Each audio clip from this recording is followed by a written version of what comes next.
আসসালামু আলাইকুম। সম্মানিত দর্শক শ্রোতা ভাই এবং বোনেরা,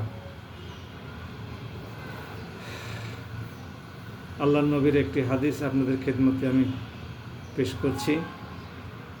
বিসমিল্লাহির রহমানির রহিম। আবদুল্লাহ ইবনে ওমর রাদিয়াল্লাহু আনহু কর্তৃক বর্ণিত, এক ব্যক্তি রাসূলুল্লাহ সাল্লাল্লাহু আলাইহি সাল্লামের নিকট এসে আরজ করল, হে আল্লাহর রসুল, আমি অনেক বড় গুনাহ করে ফেলেছি, আমার কি কোনো তওবা বা প্রায়শ্চিত্ত আছে?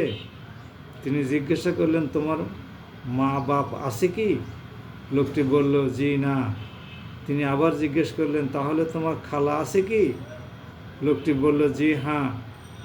তিনি বললেন, তাহলে তুমি তার সেবা যত্ন করো। এই হাদিসটি আহমেদের 4624, তিরমিজি শরীফের 1904, ইবনে হিব্বানের 435 এবং হাকিমের 7261 নম্বর থেকে নেওয়া হয়েছে। সম্মানিত ভাই এবং বোনেরা, মায়ের গন্ধ পাওয়া যায় খালার গায়ে, আর বাপের গন্ধ পাওয়া যায় চাচার গায়ে।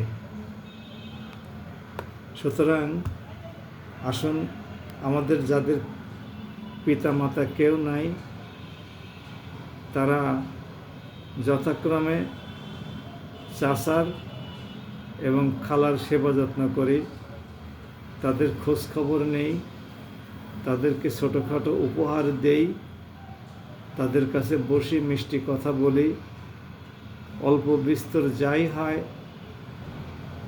খাবার কিনে নিয়ে যাই, তাদের কিছু কাপড় চোপড় দিয়ে সন্তুষ্ট করি। তারা আমাদের জন্য প্রাণ ভরে দোয়া করবেন।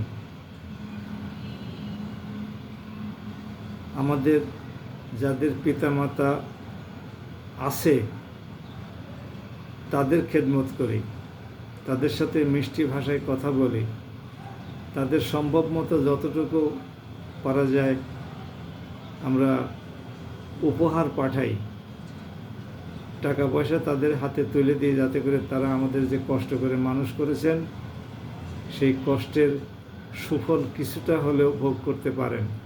অন্তত মনে মনে এই সন্তুষ্টিটুকু অর্জন করতে পারেন যে আমি আমার সন্তানকে মানুষ করেছিলাম, তারা ভালো আছে, এই ভালো থাকার মধ্যেই আমার জন্য সামান্য একটু উপহার তারা এনেছে। আসুন এই প্র্যাকটিসটা করি। দয়াময় আল্লাহ আমাদের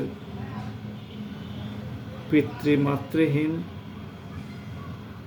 খালাহীন ব্যক্তিবর্গের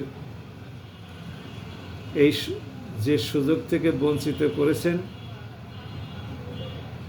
তার বদৌলতে তাদের জন্য দোয়া করার তৌফিক দান করুন। আর যাদের পিতামাতা খালা আছে তাদের খেদমত করার তৌফিক দান করুন। সবাই ভালো থাকুন। আসসালামু আলাইকুম।